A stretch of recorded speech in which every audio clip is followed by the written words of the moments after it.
Y ya que mencioné algo de la política, pues fíjese que aquí en Jojutla hay un joven que ha estudiado ciencias políticas, le apasiona, vive de eso, está ahí atento y lo hemos invitado para poder platicar de algunos temas justamente políticos. Así es que doy la bienvenida esta mañana a Salvador Navarro Martínez. Él es licenciado en ciencias políticas, con quien vamos a platicar algunos temas interesantes en esta materia. Salvador, muy buenos días, bienvenido. Muy buenos días, Evaristo, y muy buenos días a todos. Él ya ha estado con nosotros, recordará, en una participación que hubo del Frente Cívico Nacional, ¿verdad? Así es. Hace un año estuvimos. Creo. Aproximadamente hace unos meses, sí.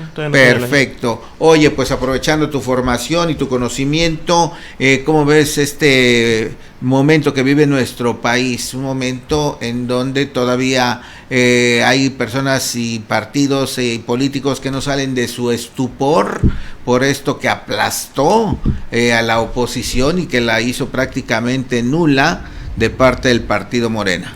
Así es, pues sí, lo que vive un poco México después de este proceso electoral que acabamos de vivir el pasado 2 de junio, pues es precisamente una falta de legitimidad de los partidos políticos. Es algo que se ve no únicamente en México, sino en distintas partes del mundo. Y esto un poco entendiendo la pérdida de registro del PRD, la aplastante derrota de la oposición, y lo que ganó Morena en terreno en comparación al 2021 y en comparación al 2018. Entonces estamos ante un escenario de posiblemente la creación de un nuevo partido hegemónico como se conocía al antiguo PRI. Eso es muy interesante.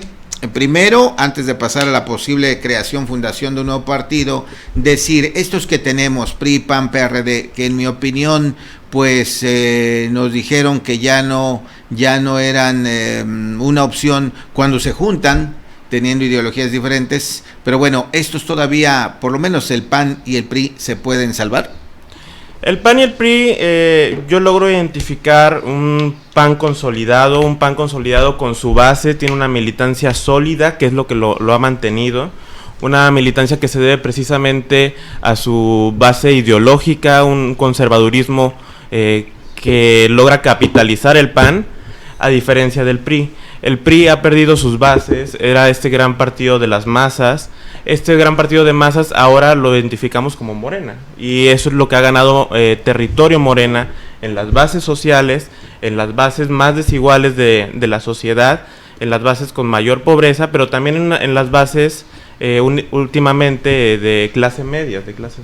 Qué interesante eso que comentas, porque el PRI efectivamente, no sé si recuerdas, por allá de cuando estaba en su apogeo, 70s, 80s, decía democracia y justicia social, ¿no? Y ahora, ¿qué dice Morena? Primero los pobres. O sea, hay mucha similitud, ¿verdad? Así es, tal parece que pues el presidente López Obrador logró... Que abrevó del PRI. También, pero como muchos políticos mexicanos y como es una constante en la política mexicana, y es un dicho común decir, pues todos vienen del PRI. Así es. Y eso es cierto, ¿no? En gran medida es cierto por la hegemonía que tenía el PRI en el México, pues antes de la alternancia en el poder, por así decirlo. Pero precisamente, tal parece que el presidente López Obrador logró hacer en Morena una calca de lo que es el viejo PRI. Así es, claro, modernizado, actualizado, remasterizado, ¿no? Digitalizado, pero con las prácticas justamente de ese partido en su momento aplanadora que ganaba de todas, ¿no? Así es. Que ellos mismos concedieron a la oposición, bueno, te vamos a dar chance de algunos lugares ahí en el Congreso, ¿no? Sí, pero aquí se debe un poco distinto a lo que está pasando ahorita, a que la oposición logró tener esos espacios en participación por ahí de los 90s, cuando gana el PAN las primeras gobernaturas, cuando empieza a ganar capitales en México, cuando empieza a ganar las primeras ciudades y sobre todo el Congreso.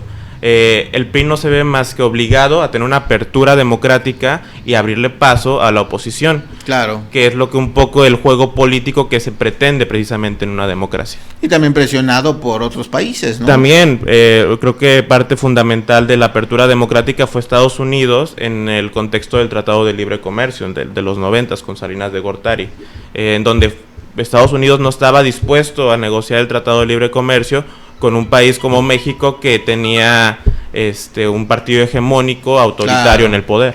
Queremos más democracia, más alternancia, y bueno, pues con esta situación no le quedó más de otra. Ahora, ¿te parece que el ascenso y descenso del PRI es como un ciclo?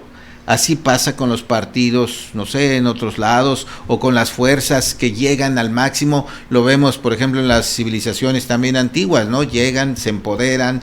El Imperio Romano, por ejemplo, ¿no? Tenía todo el control y de repente, ¡pum! Esto sería una consecuencia natural, un desgaste natural.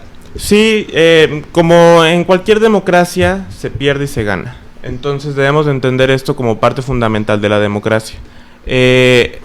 Hay teóricos que nos hablan sobre la teoría de las formas de gobierno y cómo los gobiernos se pueden entender como un círculo.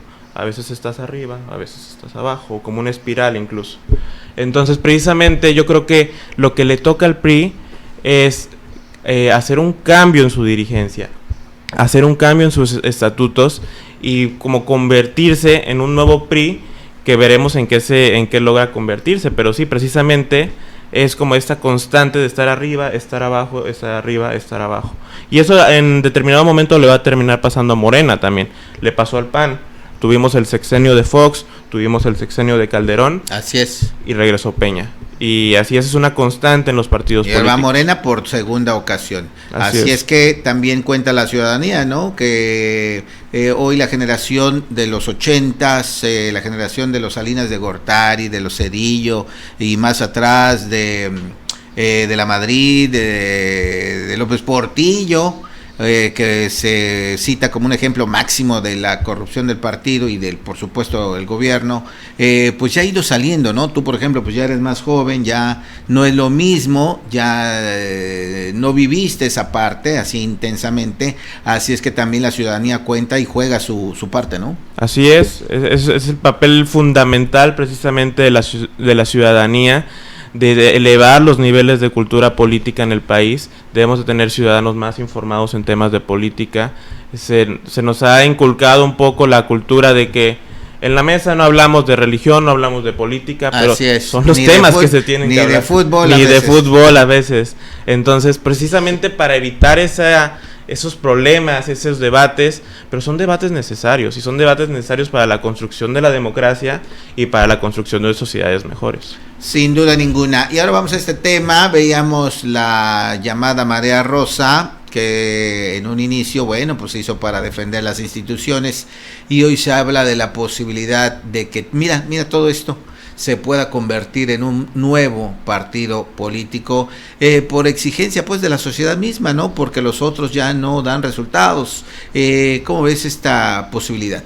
Así es, bueno, últimamente, recapitulando, pues la Marea Rosa, sus antecedentes es todas estas marchas que se dieron en alrededor de 100 ciudades en el país, en la capital la mayor concentración, pero también afuera del país, en ciudades del extranjero.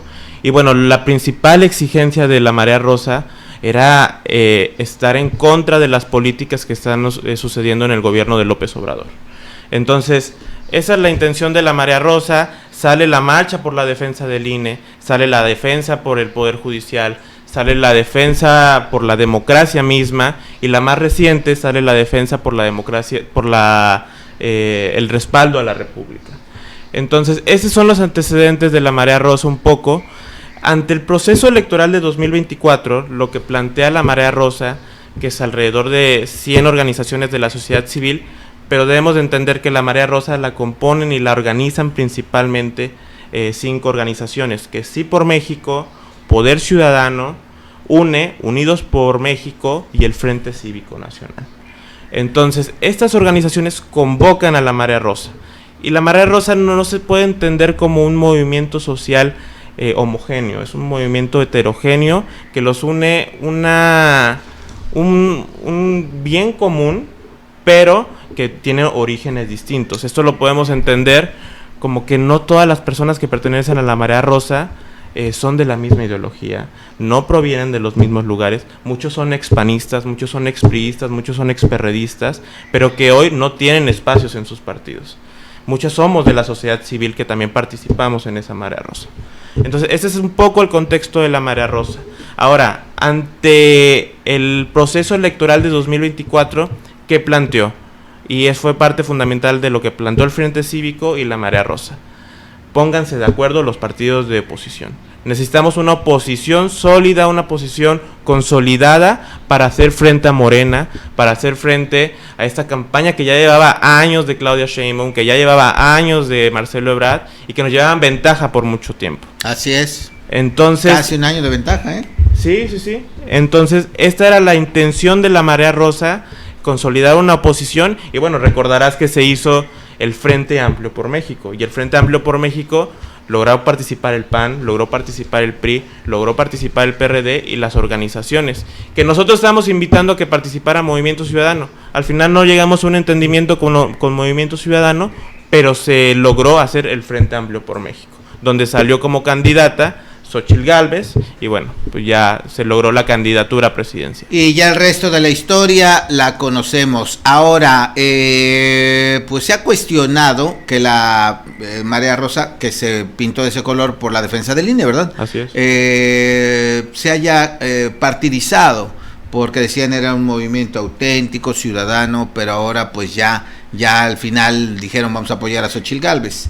Una consecuencia también pues era evidente, no te podías quedar en medio, ¿no? O sea, que haya democracia y voten por quien quieran, porque la idea era contrarrestar la fuerza del López Obrador y su partido. Pero tú ¿cómo lo ves? O más bien, estas organizaciones que la integran ya hicieron un sondeo, ya revisaron la expectativa de sus agremiados, sus simpatizantes, y estarían de acuerdo en dar ese paso. Sí, como te comento, la Marea Rosa la componen distintas organizaciones que cada una tendrá que ver cuál es el futuro de su organización propia. En el caso del Frente Cívico Nacional se ha evaluado mucho a petición de los mismos integrantes del Frente Cívico el crear un nuevo partido político.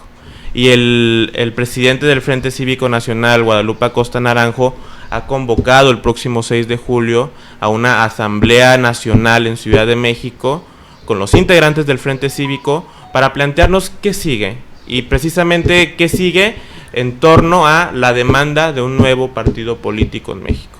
Correcto, entonces, ¿cuál sería el camino? Primero esta reunión, establecer puntos de vista, determinar objetivos y más o menos ¿cuál sería el camino?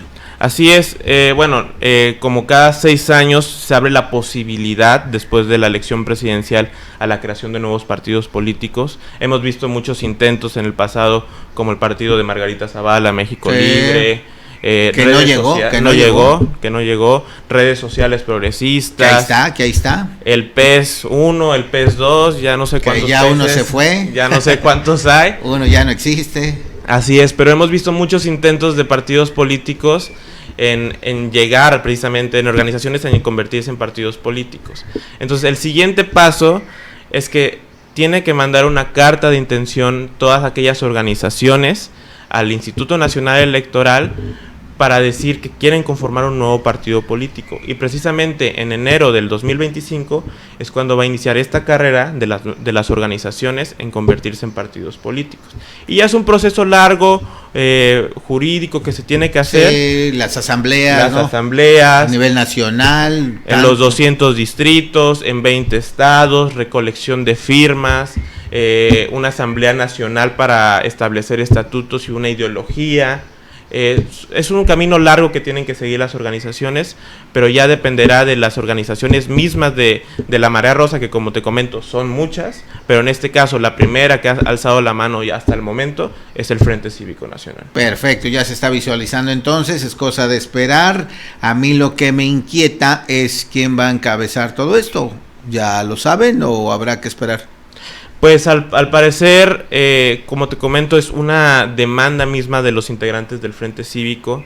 Actualmente el Frente Cívico como organización tiene un presidente que es Guadalupe Acosta Naranjo, que se ha mantenido como presidente, pero realmente ya cambian las cosas ya cuando eres un partido político, ¿no? ¿Él ya no es militante del PRD? Él ya no es militante del PRD. Él estuvo en lo que le llaman la herradura en el INE, en la mesa del Consejo del INE, representando al PRD, pero fue un espacio que logró obtener el Frente Cívico Nacional a través de la alianza que se hizo con los partidos.